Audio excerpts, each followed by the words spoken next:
If you just try to do that to me, I'll just feel like, whatever.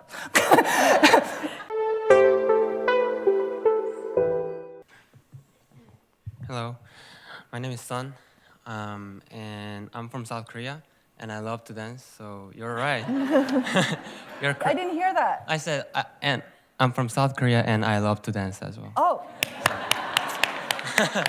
So you're correct. by the way, like I actually asked my son, I said, okay, I think I should do some sort of like dance gesture. What should I do? And he's like, he looked really embarrassed from me. He goes, you could do a shoulder roll. So that was my best shoulder roll. So I resonate with your story in some ways because I also came when I was young to the United States at 16 years old. And I stayed here since and studying. And now I'm at grad school and thinking more about my career.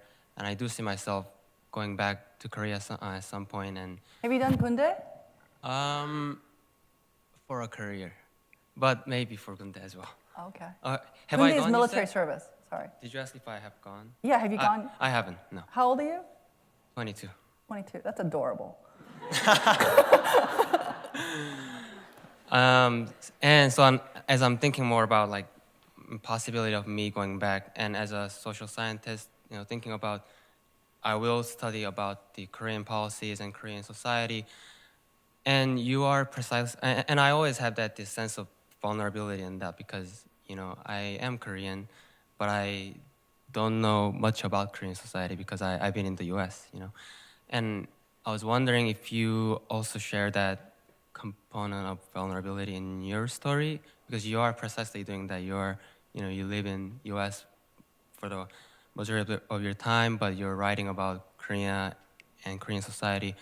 So I was wondering if you have that sense of vulnerability in your work and how you have navigated that if you have. I am very vulnerable. You can hurt my feelings.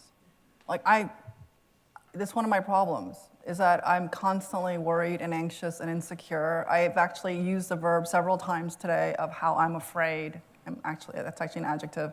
But I fear, I worry, and part of it's because sometimes people try to make me feel inauthentic because my Korean language skills are actually quite poor. And I used to feel really bad about it, and now I don't feel bad about it anymore. Like, not even a little bit. Like, if you just try to do that to me, I'll just feel like, whatever. And the reason why I'm saying this is because, and the reason I'm being a little flip, but I'm being a little flip because I want you to have courage for whatever people try to make you feel inauthentic about. Because when people try to make you feel ashamed, because they may have expertise and you do not, you have to wonder, why are they doing that? That's not encouraging anybody.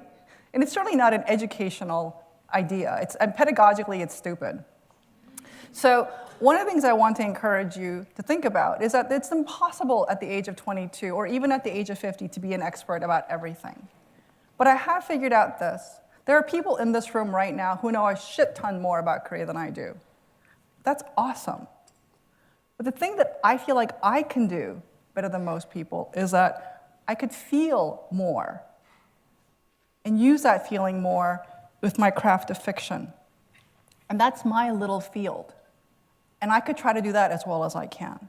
I don't know what your field is, but I feel like when you do find your field, initially you're going to be stumbling, but that's normal. So my son is 21 years old, and very often when he feels like something is not going well, I think, well, is it because it's difficult, or if it's because it's unfamiliar to you? It's a very different thing. When you start something, it's unfamiliar. But it doesn't mean that you're bad at it, it's just unfamiliar.